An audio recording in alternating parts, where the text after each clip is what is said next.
Eh bien, le bonjour, bonjour à tous. Donc, je suis ravi de vous accueillir pour ce webinaire sur le offboarding. Donc, moi, je suis Christophe Aubry-Lecomte. Je suis le cofondateur et le dirigeant de QuickMS. QuickMS, c'est un éditeur de logiciels qui a deux produits. Un produit qui s'appelle Graphic, qui fait du reporting RH, et un produit qui s'appelle Crew, qui travaille sur la relation collaborateur-manager avec tout ce qui est entretien, compétences, pilotage de la performance, etc. Donc, on est là pour à peu près une demi-heure avec Mathilde. Mathilde, je l'ai rencontrée comment? J'ai vu un replay du Disrupt RH qui a été fait par mes amis de Golden Bee. Et Mathilde m'a bluffé sur le sujet de l'offboarding. Et là, je me suis dit, il faut que j'invite Mathilde, il faut que j'en fasse profiter la communauté qui est autour de nous. Mais le plus simple, c'est que Mathilde, je te laisse te présenter. Oui, merci beaucoup Christophe. Bonjour à toutes et à tous. Enchantée, ravie d'être avec là sur un sujet effectivement qui me tient très à cœur, le offboarding. Donc moi, je suis DRH d'un cabinet en audit et conseil financier qui s'appelle Mazars depuis maintenant 2 ans, avec la particularité que ça fait 20 ans que je travaille chez Mazars. Donc j'ai toujours travaillé chez Mazars et je ne suis pas issue des métiers RH puisque je viens de la finance initialement. Et ça fait maintenant un peu plus de 10 ans que j'ai décidé de changer de voie. Mazars, on aura l'occasion de revenir là-dessus parce que le sujet du jour est aussi très lié à nos enjeux en tant qu'organisation dans notre secteur. Mais voilà, Mazars, c'est donc 4000 collaborateurs en France avec une moyenne d'âge de 29 ans. Donc tous les enjeux aussi autour des nouvelles générations, c'est quelque chose qu'on a l'occasion de pouvoir observer et traiter au quotidien. Et puis, j'ai aussi d'autres casquettes puisque j'ai la chance d'être depuis maintenant un peu plus de presque 2 ans la présidente d'une association qui s'appelle le Lab RH, donc qui est un écosystème d'acteurs de la tech RH notamment, puisque c'est un écosystème de plusieurs centaines de startups œuvrant dans le domaine de la tech RH et aussi des adhérents qui sont des entreprises qui souhaitent se transformer en adhérant au Lab RH, puisque le Lab RH a pour mission de transformer la fonction RH et notamment par la collaboration start-up, grands groupes sur les enjeux RH. Voilà, et donc à ce titre aussi, très heureuse de pouvoir peut-être partager certaines notions en termes de offboarding. Okay. Alors, ce que je vous propose, c'est qu'on va rentrer dans le vif du sujet, mais pour commencer les webinaires, moi j'aime bien faire un petit icebreaker. Donc, Mathilde, on va faire un petit icebreaker que ceux qui ont vu sur LinkedIn, j'ai posé ce matin sur LinkedIn. Je vais vous l'envoyer et du coup, Mathilde, tu vas pouvoir répondre à cette première question. Allez, tout le monde, normalement, vous l'avez tous en live, elle monte et vous allez devoir répondre à cette question. Qu'est-ce qu'un salarié ne peut pas être? Boomerang, slasher, alumni, désengagé. Qu'est-ce qui ne peut pas être un salarié? Donc, c'est moi qui dois répondre. Tu peux répondre sur le sondage, mettre le vote. Ah, voilà, ok. Tout le monde est en train de répondre et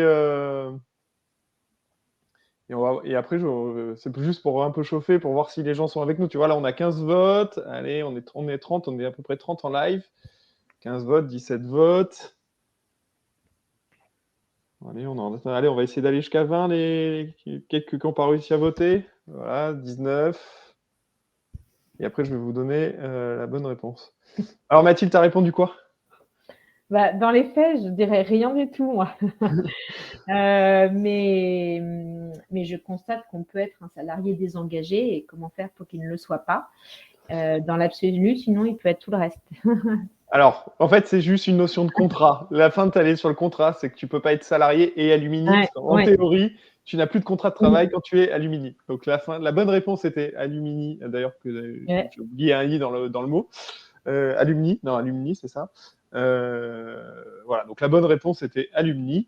On peut être un salarié désengagé, il faut éviter d'en avoir, mais ça, on peut plus lui interdire. On peut être boomerang, ça tu vas nous expliquer un peu ce que c'est potentiellement. Et on peut être slasher. Ouais. Alors c'est vrai qu'on ne peut pas être salarié alumni techniquement, mais si on est freelance et qu'on travaille pour son ancienne entreprise, donc c'est le sujet des collaborateurs salariés qui continuent à travailler pour l'entreprise en tant que freelance, on pourrait philosophiquement dire que c'est un peu un salarié alumni, parce qu'il continue à travailler pour l'entreprise, mais contractuellement, il est parti. Tu vois? Légalement, on ne pourrait pas le qualifier de salarié quand même. Non, je sais. Oui, ouais, mais je pense que ça va être un enjeu demain, justement. Mais on y oui, reviendra. je le vois souvent arriver. Ouais. Alors, donc on avait plein de sujets à voir avec vous, plein de sujets. Et ce que je vous propose, c'est que c'est vous qui allez définir l'ordre du jour, entre guillemets, les sujets sur lesquels vous souhaitez qu'on commence. Donc, je vous publie un autre sondage.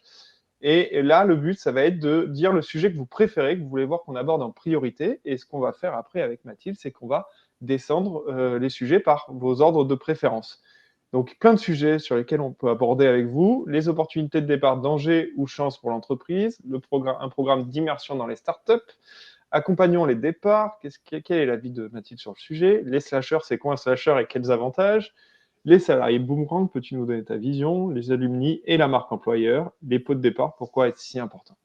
Donc, je vous laisse sélectionner le sujet que vous voulez qu'on aborde les sujets que vous voulez qu'on aborde en premier.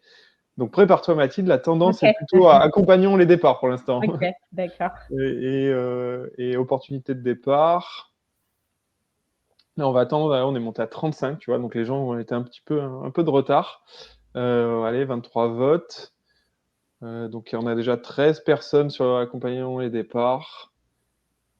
Allez, bon, on va commencer par cet ordre du jour. Donc, on va faire accompagnons les départs. Après, on va faire opportunité de départ, les slashers, les salariés boomerang. Puis, si on a le temps, on te parlera du programme d'immersion, des alumni et des pots de départ. Ouais. Je te lance du coup, on attaque.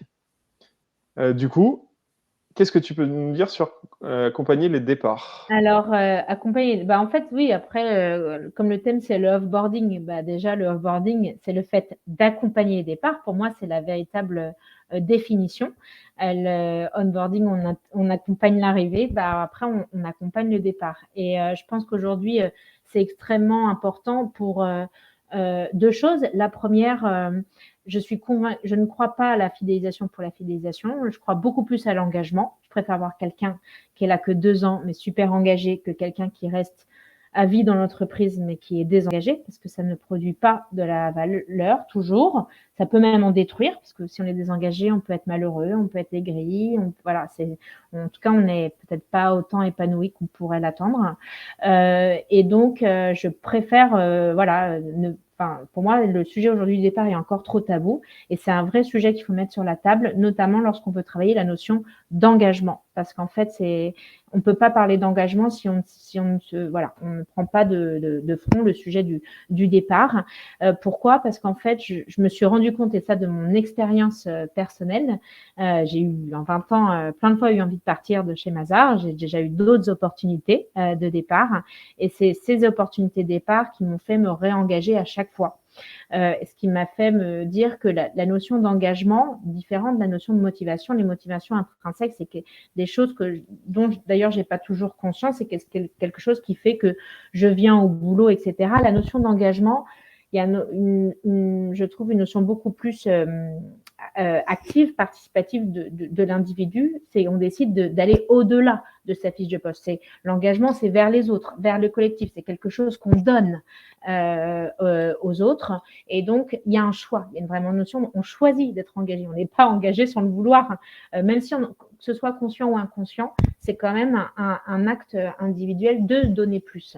Et donc, ce choix-là, qui dit choix dit carrefour, possibilité. Donc, s'engager, c'est le fait de se dire, je suis là à ce moment-là et j'ai choisi de l'être. Et donc, par définition, de ne pas partir ou de ne pas choisir autre chose. Et d'ailleurs, souvent, on peut être désengagé, et c'est au moment où on va avoir des opportunités de départ qu'on peut reconsidérer sa situation dans son organisation, dans ce qu'on fait. Et on est bien dans une mesure de qu'est-ce que je vais perdre, qu'est-ce que je vais gagner. Et donc, si on choisit de rester, ça crée de l'engagement, puisque de fait, on a choisi délibérément d'être là. Donc, la notion même de départ psychologiquement, aide, je suis convaincue, à faire le choix conscient de s'engager dans une entreprise quand on ne choisit pas de partir. Donc, c'est très important. Deuxième, et puis un autre élément quand même aussi, c'est que là, je dirais, c'est pas pour ça que je fais du offboarding, je fais ça pour créer de l'engagement. Et on pourra donner plein d'exemples. Parce que quand même contradictoire, hein, de se dire qu'on crée de l'engagement en gérant le offboarding. En fait, quand quelqu'un part, je me dis, on dit il faut absolument qu'il reste. Déjà comme si on avait la maîtrise sur les gens. Moi, je me dis, qu'est-ce qui fait qu'il n'a pas voulu rester? La première chose que je me dis dans la tête, c'est que quelqu'un veut partir. qu'est-ce que je n'ai pas donné? C'est moi qui n'ai pas donné les bonnes raisons de rester. C'est moi la fautive, enfin, c'est notre organisation, c'est pas le fait de. Alors après, on peut partir, il n'y a jamais forcément de problème, mais je n'ai pas donné peut-être les bonnes raisons de vouloir s'engager. Donc moi, je trouve qu'il y a un côté très d'autocomplaisance sur le sujet, donc c'est toujours un facteur externe qui est responsable de la raison de départ. Il faut savoir regarder les choses en face. Et j'allais dire même quand moi, dans mon équipe, en termes de manager, j'accompagne mes équipes dans leur termes de développement, si à un moment, j'ai quelqu'un qui part et pourtant, je pense pouvoir dire qu'on a des relations de travail, c'est que voilà, on s'entend bien et que les gens disent ça me coûte de partir, je me dis quelque part, c'est que j'ai peut-être plus des bonnes opportunités à proposer en interne. Un talent, ça se garde pas, ça s'emprisonne pas, ça se développe. Et quand on développe, on offre aussi la possibilité de le voir partir. Je pense que c'est la suite logique. Donc c'est beaucoup plus sain déjà. Garder des gens qui veulent pas rester, ça crée la merde dans les équipes, dans les boîtes et tout ça. Donc voilà. Mais en plus, si je regarde d'un point de vue beaucoup plus externe, donc parce qu'encore une fois, c'est pas pour ça que je le fais, mais les boîtes qui ne font pas le offboarding, c'est-à-dire qu'à partir du moment où quelqu'un dit je vais partir, ou quelqu'un dont on doit accompagner le départ, je dis ça peut être aussi le cas, mais qu'on le fait mal. Mais alors là, moi, je trouve ça complètement kamikaze en termes d'expérience collaborateur, parce qu'on oublie que qui aujourd'hui sont les meilleurs ambassadeurs en termes de marque employeur de ses collaborateurs, de sa boîte, ce sont ses collaborateurs, mais c'est aussi tous les candidats qu'on n'a pas pris et tous les collaborateurs qui sont partis. Eux aussi vont parler de l'expérience qu'ils ont eue. Je ne reviendrai même pas sur les sujets de plateforme, type Glassdoor, etc., où aujourd'hui, fermer les yeux sur ces sujets-là, c'est prendre le risque aussi de se dire, mais les gens, ils vont aller, oui, et c'est naturel, exprimer leur mécontentement à l'extérieur de la manière dont ils ont vécu leur départ. Donc, je pense qu'il faut soigner l'expérience du premier contact avec un candidat jusqu'au dernier contact avec son salarié. Et je dirais même moi, je crois beaucoup plus aux alumni, comme dans une école, c'est qu'en fait, le collaborateur n'est jamais réellement parti. Je pense que les alumni sont les meilleurs ambassadeurs de la boîte. Moi, aujourd'hui, j'ai des alumni qui me cooptent des candidats. J'ai des alumni qui me recommandent des gens. J'ai des alumni, on verra, qui reviennent. Et surtout, il y a des alumni qui parlent positivement de Mazars, voire qui deviennent nos clients. Même alors que nous, on n'est pas dans le B2C, on est dans le B2B. D'ailleurs, petite parenthèse, quand on est dans le B2C, chaque client ou chaque collaborateur parti est un potentiel client consommateur. Donc, tout ça, aujourd'hui, on peut plus le permettre compte tenu des enjeux aujourd'hui d'attractivité et de rétention qu'on vit dans nos entreprises. Alors, je te propose qu'on fasse une petite pause déjà parce que tu as bien attaqué le sujet. Voilà. Est-ce que vous avez déjà des questions? Alors, on a une question de Marie qui dit dans le chat, du coup, on peut être une personne engagée et avoir moins de motivation. Donc, on est plutôt dans l'engagement là. Est-ce que tu veux lui apporter un petit élément de réponse? Et si les autres, vous avez déjà des questions sur cette première partie, mettez-les. Eh bien, je ne l'exclurai pas. Ça peut paraître bizarre, mais je peux être engagée, notamment très attachée à mon entreprise. J'ai envie qu'elle fonctionne, qu'elle aille, qu'elle gagne. J'ai envie que les projets soient bien menés. C'est-à-dire, c'est ça aussi l'engagement. Je pense qu'il y a une notion vraiment d'attachement, en fait, de morale, en fait, à l'organisation. Et pourtant, les motivations, peut-être que je trouve que est-ce que je suis vraiment, c'est là où je suis payée le mieux? Est-ce que je pourrais pas avoir un meilleur salaire ailleurs? Est-ce que je pourrais pas avoir des meilleures conditions de travail? Il faut travailler les motivations parce que après, au bout d'un moment, ça peut devenir des points de frustration qui vont amener aussi un potentiel désengagement. Ça, c'est vrai. Mais c'est quand même deux choses différentes qui fait que je pense que moi, j'ai des leviers de motivation pour choisir un job idéal, une entreprise idéale. Je dis pas que Mazars, il répond à tous. Pourtant, je suis extrêmement engagée à mon organisation. Je pense que ça vient jouer sur des leviers un peu différents, en fait. Donc, voilà. À terme, sur le long terme, non. On peut pas être démotivé et engagé, mais à un instant T, on peut parfois avoir un non-alignement entre sa manière de s'engager et ses critères de motivation. Je suis assez aligné. Je pense qu'en fait, l'engagement, c'est une courbe qui monte et qui descend dans la vie du collaborateur. Quand il rentre dans l'entreprise, elle est vite très haute parce que quand on arrive, on est très, très motivé. Quand on est dans une phase de doute et potentiellement on cherche une opportunité, elle va être basse parce que on ne sait pas où on est, on ne se projette pas parce que est-ce que je reste, est-ce que je m'en vais? Et là, ce que j'ai constaté moi en interne, c'est que certains de mes collaborateurs ont eu des opportunités, puis ils ont fait le choix de rester avec nous, c'est qu'on voit leur engagement, on le sent, redémarrer très fort une fois qu'ils ont fait le choix de rester. Donc, Ah oui, oui, ouais. Je pense que encore une fois, l'engagement, c'est une notion, c'est délibéré. C'est pour ça que je dis c'est délibéré. Parfois, je suis pas sûre que tes collaborateurs que tu as cités le conscientisent, mais comme tu dis, ils ont fait le choix de rester. C'est ça qui est le fait premier de leur engagement, le début. Voilà. Alors, j'ai une autre question. Moi, j'aime bien prendre les questions, Mathilde.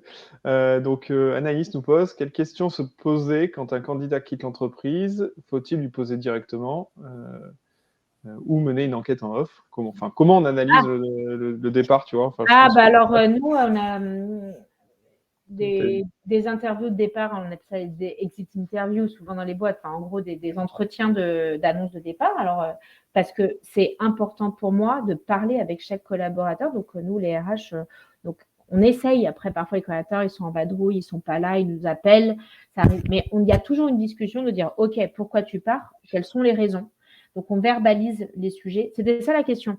Je pense que c'est à peu près ça. Et Anaïs, je le laisse confirmer si ta réponse correspond un peu à je pense que c'est très, très important. Ces interviews sont très importantes pour deux choses. La première, il faut toujours connaître les raisons, non pas pour essayer de retenir. Alors, si, quand il y a un talent qui part et que il expose ses faits, il y a des fois, je leur dis, tu sais quoi, mais tu as trop raison, je suis trop contente. Parce qu'en fait, je sais moi-même que je n'ai rien à opposé aux raisons pour lesquelles il part.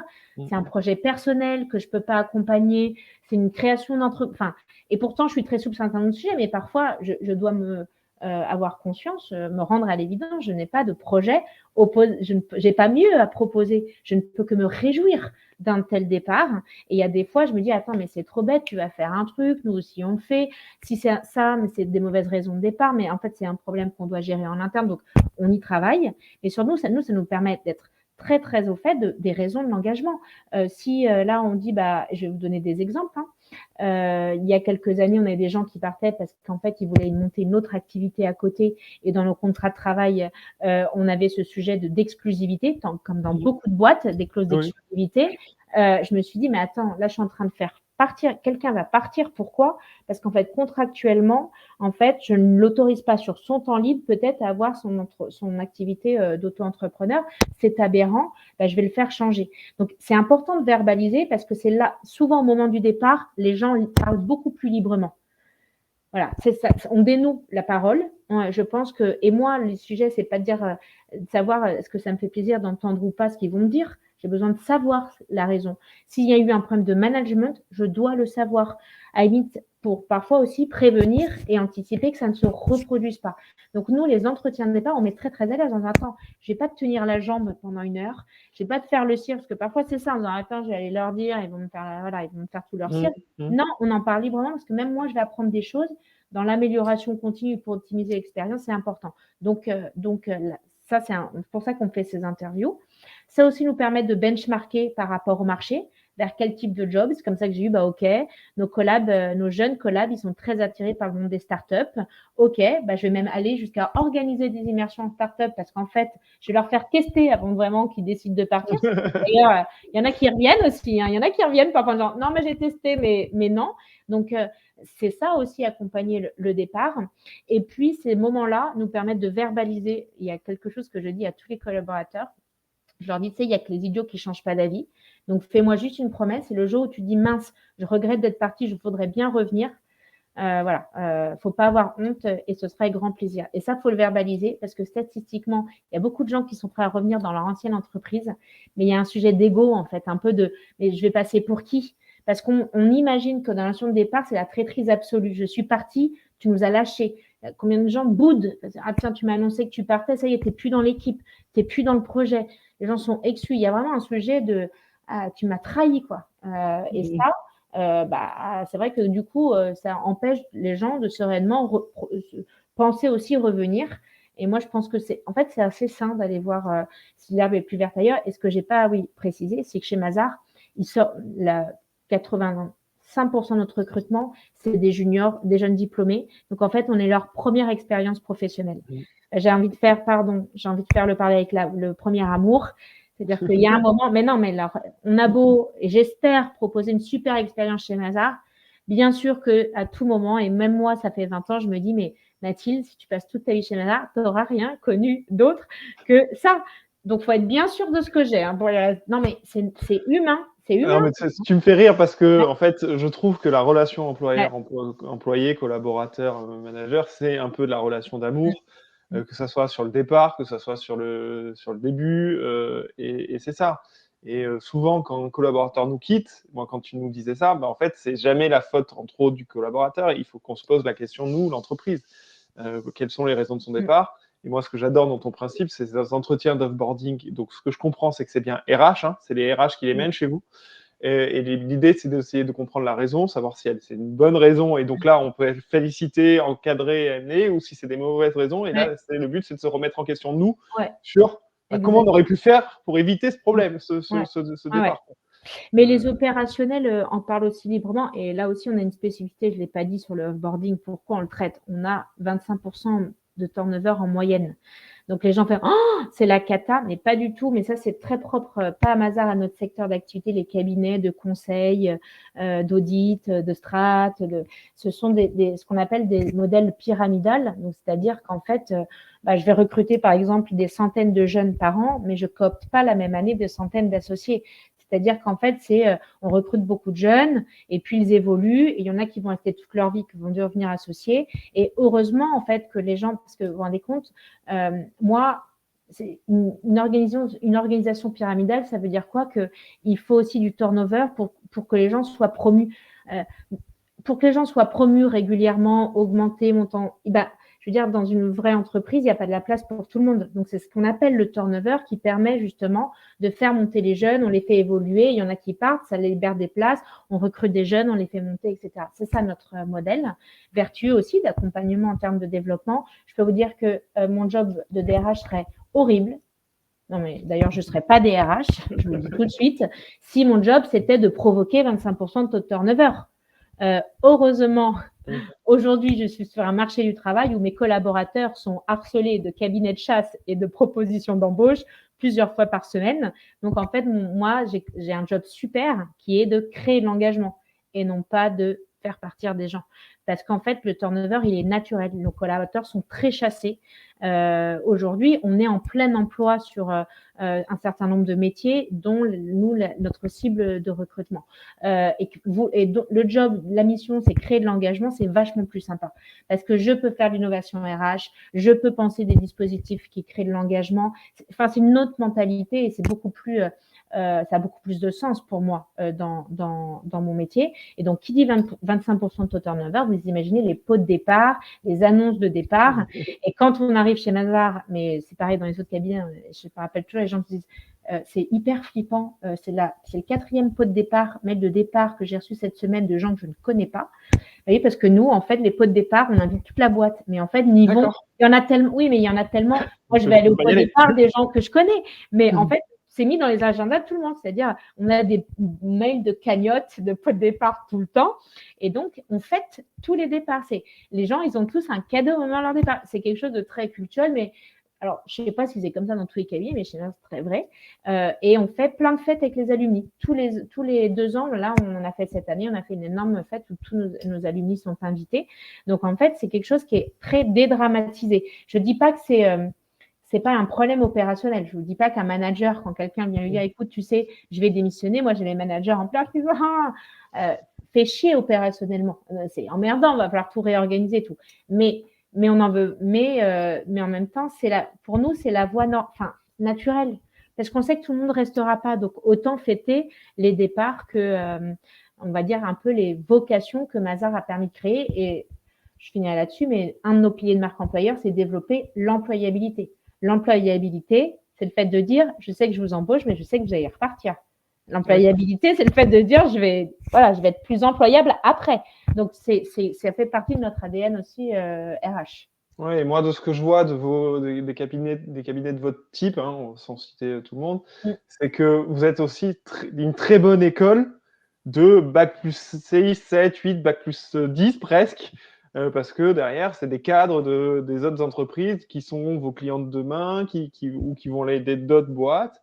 Et donc, vous êtes très bon pour l'écosystème et ce turnover que vous avez chez vous est très bon pour l'écosystème de manière générale. Oui, enfin de matière. Après, bon, il y a plein de talents qui passent pas par les cabinets, hein, Non, parce que bien je sais que sûr. ça peut être vu aussi comme trop élitiste, et c'est le cas aujourd'hui. C'est de dire non, c'est des métiers déjà abordables à beaucoup de profils. Mais surtout, effectivement, on est vu comme un troisième cycle. C'est exactement ce que tu disais, c'est-à-dire après une école, après une université, après même des écoles d'ingénieurs, des gens qui viennent même de profils très différents. Je vais aller prendre une expérience terrain. Donc, de toute façon, les gens, quand ils postulent chez nous, rares se voient. Et moi, quand je suis arrivée il y a 20 ans, c'était bizarre de dire, je me projetais 2-3 ans. J'étais sûre, au bout de 3 ans, à être partie. Et donc, quand je vous dis que j'ai eu plusieurs opportunités de départ, oui, mais en fait, par contre, ce qui fait qu'au bout de 20 ans, je suis chez Mazars, c'est que je pense que j'ai fait 10 jobs différents. Donc ça, c'est un sujet. Et notamment, aujourd'hui, j'ai d'autres casquettes. Je suis présidente du Lab RH. Je suis aussi auto-entrepreneuse à côté. C'est parce que Mazars m'autorise ça que je suis toujours au bout de 20 ans. Si on m'avait dit, attends, t'es parti, et la notion d'exclusivité est très alliée avec la notion d'offboarding, parce que le offboarding, il y a, bien sûr, je démissionne, je suis salariée, je ne suis plus d'entreprise, mais ça peut être, je démissionne pour devenir freelance. Est-ce que vraiment on associe la relation de travail au salariat, uniquement en France. Et en fait, moi, je peux travailler des années avec un indep, mais il a travaillé pour moi pendant des années, mais il fait partie de mon équipe et il n'est pas salarié. On travaille ensemble. Donc, il faut aussi voir le offboarding, traiter le sujet du offboarding, c'est ouvrir aussi des nouveaux champs de collaboration dans l'entreprise. Le multi-activité, c'est-à-dire autoriser, c'est la fin des clauses d'exclusivité, c'est assumer que les gens peuvent travailler pour plusieurs entreprises en même temps, c'est accepter de dire qu'on peut travailler pour l'entreprise pas uniquement par le salariat. Ça veut dire aussi qu'une fois qu'on est parti, on peut aller apprendre et on peut revenir. Donc, il y a toutes ces notions-là aussi de libérer le lien de subordination autour de l'employé et l'employeur. Voilà, je pense dans la notion d'offboarding. Ouais, du coup, ça me donne l'occasion. Alors, on a plein de questions. Alors, je te propose qu'on fasse une petite pause. On prend quelques questions. Et après, je veux que tu nous expliques vraiment en détail, parce que tu utilises le mot slasher, qui pour moi, je l'ai appris hier quand j'ai revu une deuxième fois. Je n'avais pas capté la première fois. Tu dis un petit peu ce que c'est le slasher. Ouais. Tu en parles Ouais. entre guillemets. Et j'aimerais bien qu'on aborde aussi comment vous gérez les salariés boomerang. Ouais. Voilà. Juste en question, donc question un petit peu plutôt pratico-pratique sur ces entretiens de retour d'offboarding que vous faites à la RH. Est-ce que vous faites des retours aux managers? Oui, bien sûr. Ah bah oui. Est-ce qu'ils sont inclus Non. dedans? Alors, c'est ce que je disais, c'est que de toute façon, les opérationnels chez nous, souvent, ils sont déjà au courant des raisons de départ avant nous. Combien de fois j'ai dit, ah putain, tu sais, un tel, elle part pour telle raison. C'est-à-dire que, encore une fois, comme le départ est quelque chose de vu comme en fait inopposable, naturel dans notre cycle, les gens expliquent pourquoi ils partent. Est-ce que c'est des sujets de rémunération? Est-ce que c'est un sujet de management? Est-ce que c'est un sujet de charge de travail? Est-ce que c'est un sujet de j'ai un projet personnel, je suis mon conjoint ou ma conjointe? Ça peut être tout et n'importe quoi, les raisons de départ. J'ai plus de sens dans ce que je fais, je suis plus alignée, le concurrent m'a débauché, alors plein de trucs. Donc, nous, ce qui est sûr, c'est que les GRH, c'est confidentiel. Mais par contre, si on alerte, il y a deux sujets. Soit on voit un point de dysfonctionnement managérial, opérationnel, on traite. Ah oui, on va pas fermer les yeux. C'est encore une fois l'idée, c'est pas et on met à l'aise les gens. On fait pas, c'est pas des entretiens de délation pour de blâme. Mais si au bout de 10 départs, je me rends compte que c'est toujours la même personne qui est identifiée, c'est de ma responsabilité d'agir. Parce que moi, je dois faire en sorte que les gens soient. À la limite, le sujet, c'est pas qu'ils soient partis. Le sujet, c'est si on part pour un problème de management, souvent il y a eu souffrance avant ou problème. Et donc, moi, c'est pas le sujet de ils partent ou ils partent pas. Le sujet, encore une fois, c'est de l'expérience de vie. Donc, si on me dit, je pars parce qu'en fait, c'est difficile, cette personne-là, elle est difficile à travailler, j'envisage que du coup, ça a été difficile avant d'annoncer le départ aussi. Et moi, c'est ça que je dois traiter. Je vais gérer mes problèmes de management, mais peut-être que les gens, ils partiront pour d'autres raisons. Voilà, c'est pas arrêter, c'est ça que je voulais dire. C'est moi, je dois m'assurer qu'il n'y a pas de problème, notamment les sujets managériaux, c'est très important pour nous. Donc, on les met à l'aise, c'est pas de la délation, on va pas fauter, mais il y a un moment, si on a des faisceaux, qui nous font, on agit, on propose des coachings, on en parle avec le management, voilà, on intervient. Et après, surtout, ça peut être aussi des raisons de départ parce qu'il a manqué quelque chose. Il me manquait quelque chose pour continuer à m'engager ou me projeter. Et ça nous aide énormément dans notre politique RH pour améliorer les choses. Je donne un exemple. Il y a quelques années, on avait beaucoup de femmes, dès lors qu'elles tombaient enceintes ou annonçaient leur départ, et c'est propre à l'industrie, je vous parle de ça d'il y a plus de 10 ans, quand c'était connu, une femme, elle malheureusement, hein, je le regrette, j'y ai travaillé, j'ai 3 enfants, et je viens des métiers, donc elle se disait, j'ai peur de pouvoir pas concilier ma vie pro et ma vie en tant que maman, j'ai envie d'être une maman, bien évidemment, les papas ont les mêmes sujets aujourd'hui. C'est bien aussi ces entretiens de départ. On essaie encore une fois de comprendre les raisons, qu'on a amélioré les choses. C'est toute une approche. Moi, je pense que ces entretiens, et c'est peut-être pour vous expliquer aussi la manière dont on pense l'expérience, c'est que moi, je suis convaincue que pour travailler l'expérience collaborateur, il faut être user-centric. C'est-à-dire qu'il faut sonder régulièrement les besoins du client. Mes collaborateurs sont des clients. Alors, ça ne veut pas dire que je dois tout faire, je suis à disposition, mais je suis à leur service. Je dois apporter de la valeur. Donc, être user-centric, c'est extrêmement important. Donc, ça veut dire sonder régulièrement. Donc, on a des outils de sondage. On est formé à la facilitation, à l'animation, on fait des workshops de brainstorming. Tout est organisé chez nous en design thinking d'un point de vue RH. Mais les entretiens de offboarding, c'est magique. Pourquoi ? Parce que c'est au moment du départ que les langues se dénouent. Donc, en fait, la matière qu'on récupère en termes de wording des collaborateurs, souvent, on a des éléments extrêmement importants au moment du départ parce que c'est normal, on part, donc humainement, on se sent plus à l'aise pour dire peut-être ce qui nous a énervé jusqu'à maintenant. Donc, en fait, ça, il ne faut pas se dire « Ouh là là, je suis très fermée ». Au contraire, moi, c'est une mine d'or, je pense. Les entretiens de départ, c'est vraiment beaucoup de richesse dans la manière de mieux comprendre ce qu'on fait bien ou pas bien dans l'organisation. Bon, il y avait une question d'Olivier qui demandait mais qu'est-ce qu'était la particularité de Mazars pour en faire un webinar sur cette gestion du offboarding. Je pense que tu as pas mal répondu. Après, il y a peut-être un point clé qui alors là, on va exceptionnellement chez Mazars. Le offboarding, on va en détailler. Déjà, on a un outil d'offboarding. On utilise une solution tech RH pour suivre le onboarding, apprécier toute l'expérience du collaborateur dans son offboarding. On peut le citer. Ça s'appelle le Workelo, avec qui on travaille, qui fait et notre onboarding et notre offboarding. Oui. Parce que dans la procédure de départ aussi, ce qu'on oublie, il y a l'expérience qu'on vit. Je dois aller rendre mon ordinateur. Je dois aller voir différents services. Est-ce que j'ai l'information? Est-ce que c'est fluide? Est-ce que c'est ergonomique? Faciliter l'expérience de départ aussi. Donc ça, on a une solution. Et après, aujourd'hui, les gens partaient dans les startups. On organise des immersions startups pour qu'ils puissent apprécier leur choix avant de prendre définitivement leur réponse. On a des politiques de salariés boomerang. Donc, en fait, j'envoie des newsletters à nos alumni pour proposer nos offres d'emploi et dire à nos anciens collaborateurs, revenez chez nous. On a des clauses de cumul d'emploi dans nos contrats de travail puisqu'on encourage les slashers, on va y revenir, mais c'est-à-dire les gens qui ont plusieurs jobs en même temps. Et pour moi, encore une fois, je vous l'ai dit tout à l'heure, c'est un enjeu du offboarding parce qu'en fait, le offboarding, c'est pas que je suis une entreprise, je pars, c'est aussi la fin de l'exclusivité. Pour moi, le offboarding, c'est de dire j'ai un pied dans l'entreprise et j'ai un pied en dehors. C'est aussi une façon de penser le offboarding. Donc, c'est aussi, on travaille avec des freelances. Et là, par exemple, on accompagne nos collaborateurs qui veulent démissionner, mais devenir freelance et continuer à travailler avec nous.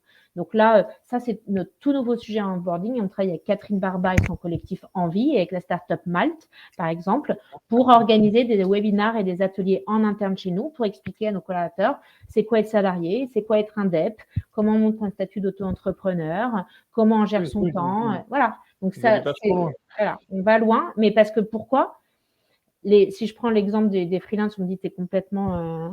c'est que moi, je suis convaincue que c'est un courant sociétal. Ce n'est pas le seul. Ça va pas être tout le monde, va pas être freelance demain. Ça devient un courant sociétal non négligeable. Plus d'1 million aujourd'hui de freelance. Ce sont souvent certaines compétences dont on est en pénurie dans les organisations. Il ne faut pas se cacher. Donc, c'est un vrai enjeu d'attractivité de compétences.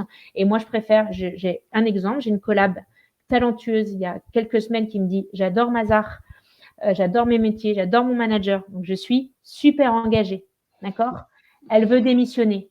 Là, on va voir que c'est la motivation. Qu'est-ce qui motive à partir ? Je veux reprendre le pouvoir sur la manière de gérer mon temps, c'est-à-dire mon engagement dans ma vie professionnelle, ma vie personnelle. On a parlé de temps partiel, etc. Et elle m'a dit, j'ai envie d'être freelance, mais continuer à travailler pour vous, mais je me sentirai plus libre dans la manière de monitorer ma charge de travail. Je déciderai concrètement s'il y a des mois, je veux travailler beaucoup, moins, etc.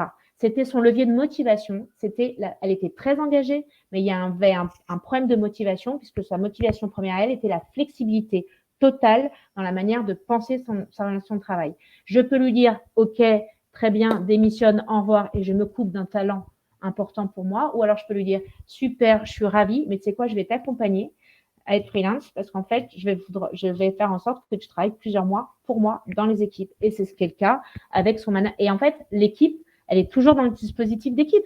Enfin, c'est un aspect purement contractuel. Alors, il y a des problèmes de droit du travail. Je un petit peu. Je n'osais pas te poser la question, mais. Non, mais en fait, moi, pourtant, la politique, ça, c'est pas, voilà, c'est pas mon sujet. Mais il y a un sujet de lobbying. Les politiques, arrêtez de penser les freelances uniquement comme de la précarité. Il y a un vrai sujet aujourd'hui autour de l'émancipation, autour du lien de subordination et du partage de la valeur, parce que beaucoup de gens deviennent freelance aussi pour être moins taxés. Il faut voir, hein, en France, le travail, c'est un pays où on taxe le plus le travail, et notamment entre le prix de vente et la valeur que va récupérer le collaborateur de son asset et compétences. On ne sait pas toujours où ça va. Voilà. Ça, c'est un vrai sujet aujourd'hui de société en 2023, notamment. Bon, là, on ouvre encore un grand chapitre. Et le sujet du offboarding, moi, je me dis juste, moi, je veux juste qu'elle continue à travailler pour moi. Je m'en fous. Concrètement, c'est elle qui choisit. C'est elle qui choisit. Elle préfère être en tant que freelance. Eh ben, il vaut mieux ça que rien du tout. Voilà. Mathilde, je pense qu'on pourrait rester 1 heure à parler de tous ces sujets. Je te propose qu'on conclue sur le dernier point qui est un peu plus mystérieux, c'est les slashers et en quoi les slashers sont du coup importants pour vous. Alors, slasher, et je suis désolée, parfois j'utilise des termes anglais, je suis désolée parce que ils viennent souvent. Hein, je pourrais le traduire par les multi-activités. Slasher, donc slasher, c'est l'image au slash, la barre, puisque c'est le fait quand on se présente, de se présenter sous différentes identités professionnelles. Je suis DRH / présidente d'une association / je suis aussi moi personnellement auto-entrepreneur. Je fais des formations et des conférences. Et en fait, c'est différentes identités professionnelles. Mais là, à la limite, ça reste beaucoup dans le même domaine. Mais chez Mazars, je donne des idées. Donc, j'ai une associée auditrice commissaire aux comptes / productrice d'huile d'olive. Elle produit, voilà, avec des copains. Ils ont acheté des oliviers, ils commercialisent une marque d'huile d'olive dans le monde. Enfin, j'ai des auditeurs / youtubeurs professionnels ou influenceurs. On a eu quelques années une youtubeuse beauté qui nous a quittés pour le coup tellement elle avait été connue, mais pendant très longtemps elle a eu ces 2 activités à côté. Là j'ai beaucoup de consultants ou auditeurs qui sont entrepreneurs à côté, donc dans des startups qui montent des projets. Peut-être qu'à terme ils nous quitteront, peut-être qu'à terme ils resteront à moitié freelance et entrepreneurs à côté. Je ne sais pas, mais à un temps donné, je sais qu'ils ont une autre activité à côté. Il faut savoir que ça, pendant des années, c'était interdit. On avait le contrat de travail, ce sont les clauses d'exclusivité qui interdisent les salariés à temps plein à avoir une autre activité professionnelle à côté, quelle qu'elle soit. En France, fondamentalement, on n'a pas le droit d'avoir 2 contrats de salariés plein temps en même temps. Mais fondamentalement, on ne peut pas interdire à quelqu'un d'être auto-entrepreneur à côté de son activité de salarié. Mais ça existait beaucoup dans les contrats de travail. Donc, nous, on l'a autorisé. Et voilà. Et les slashers, c'est le fait d'avoir d'autres jobs à côté. Moi, je t'avouerai que nous, on l'a sur nos contrats de travail. Je vais récupérer historiquement un contrat de travail qui vient de mon cabinet de conseil dans ma vie d'avant, d'être entrepreneur. Et il y a cette clause d'exclusivité. Et moi, j'ai une tendance qui me dit que je pense que les congés et les temps de repos sont aussi là pour se reposer, pour que la personne soit en performance. Après, du coup, il y a un sujet de s'il bosse beaucoup trop à côté, est-ce qu'il va être encore performant pendant son temps de travail? Mais je pense que c'est une question de responsabilité et d'engagement. Exactement, tout à fait. Et je m'ouvre un peu à ce sujet en t'écoutant, quoi. Ouais. Donc, Écoute, donc s'il après y je a dis des pas collaborateurs qui veulent devenir des slasheurs de QuickMS, ouais, bon, bah, essayez, on peut en parler. non, non, mais après, mais en fait, il y a plein de gens qui le font déjà, mais juste leur employeur le savent pas. Mais Oui, oui, c'est oui, j'imagine. évident parce qu'en fait, c'est caché. Mais Mmh. auto-entrepreneur maintenant avec internet, merci internet, on crée ça facilement et en fait, les étudiants déjà se sont créés comme ça, ils ont leur statut dans leur boîte, ils vendent des prestations, des missions et cetera. Donc ça se fait beaucoup dans le tertiaire, dans la prestation de services et cetera. Mais moi, je connais plein de gens qui sont salariés et à côté, ils sont artisans, ils fabriquent, des produits, ils sont pardon, mais ils vendent sur Etsy, leur création, manuelle. Mais il y en a, c'est une vraie activité à côté. Je dis pas qu'ils en font, c'est leur principale activité. C'est forcément pour avoir c'est pas toujours pour avoir un complément de REM, c'est pour avoir la fierté de produire soi-même de la valeur en direct. Il y a un vrai sujet de reconnaissance et de fierté. Nous, on a, par exemple, dans nos équipes, une commerciale, Manon, que je salue, qui, les soirs de match, a sa belle-sœur qui a un stand, qui fait des sandwichs. Et ben, elle adore aller faire ça. Et elle nous a demandé l'autorisation, on l'a Mmh. autorisé. Mais c'est vrai qu'on pourrait imaginer qu'elle n'ait Ouais. même pas à nous demander l'autorisation. Ah ouais. Ouais, ouais. Non, non, mais et puis qu'on plusieurs ça en même temps. Bon, j'ai un exemple, je pense à elle parce que je fais de la danse. J'ai une prof de danse. Elle est trop forte. Enfin, on se dit à un niveau, on se dit bah elle est prof de danse tout le temps. En fait, elle fait de la communication, elle est responsable communication le jour et je sais pas comment elle fait ça. Je veux dire, elle excelle en plus tellement dans les deux. Mais en fait, aujourd'hui, je pense que c'est ça la société. Et effectivement, du coup, ça va surtout re-questionner dans les entreprises la culture de la confiance, du management au résultat, de la flexibilité totale, d'arrêter de penser le travail autour de l'heure, des forfaits heures et du temps. Il faut penser le travail autour de la contribution et de la valeur produite. On rémunère les gens pour la valeur qu'ils créent et non pas le temps qu'ils passent au travail. Et ça c'est très culturel français. Hein, donc, c'est très dur à changer. Ouais, la vraie tendance de fond qu'on a, c'est la liberté, quoi. On veut Ouais, avoir un max de liberté. liberté, liberté de travailler sur les sujets qu'on veut, au rythme qu'on veut, voilà, semaine de 4 jours, flexibilité, Ouais, télétravail, pas télétravail. Tout est vraiment dans la liberté. Le grand sujet, c'est on veut de la liberté maintenant, ouais. un max, tout en se faisant plaisir. Alors, s'il y en a un qui a une dernière question pour Mathilde, je vous laisse la mettre dans le chat. Sinon, on va s'arrêter. Il est 12h, ça a été passionnant. Je pensais pas bon, je suis pas très étonné, mais voilà, on s'est passé super vite. En attendant que les gens te posent la question, moi, je voudrais te faire ton coup de pub pour ta partie auto-entrepreneur où tu Ah, es conférencière, du coup. oui, c'est ça. Donc, côté slasher, Mathilde, si jamais vous trouvez son discours passionnant, que vous voulez faire bouger un petit peu votre boîte sur ce sujet, bah, je pense que tu peux intervenir dans des boîtes, Oui. vers des grosses boîtes, etc. Donc, n'hésitez pas à la contacter. Elle est plutôt. On te contacte comment? Sur LinkedIn? Ouais, sur LinkedIn, Voilà, c'est sur le LinkedIn, vous lui dites, je vous ai vu en webinaire avec ouais. Weekemay, j'ai envie de vous faire intervenir dans ma boîte, comment on s'arrange.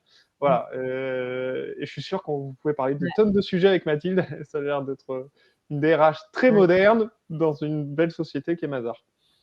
Donc, j'ai ouais, pas merci à l'impression qu'on toi. ait une question supplémentaire. En tout cas, moi, je vais te remercier fortement Merci à toi pour l'invitation. pour l'invitation. On va remercier Arthur qui nous a mis en relation. Donc, Arthur Vison, si je ne me trompe pas sur son nom, qui a une solution qui s'appelle Mailloop, qui essaye Super, de. super solution d'ailleurs. Voilà, on peut lui faire de la pub, qui Prestataire, essaye d'améliorer la relation et de détecter les problèmes liés à travers l'analyse des mails ouais, qu'on vous conseille avec Mathilde et que vous utilisez vous chez Mazar.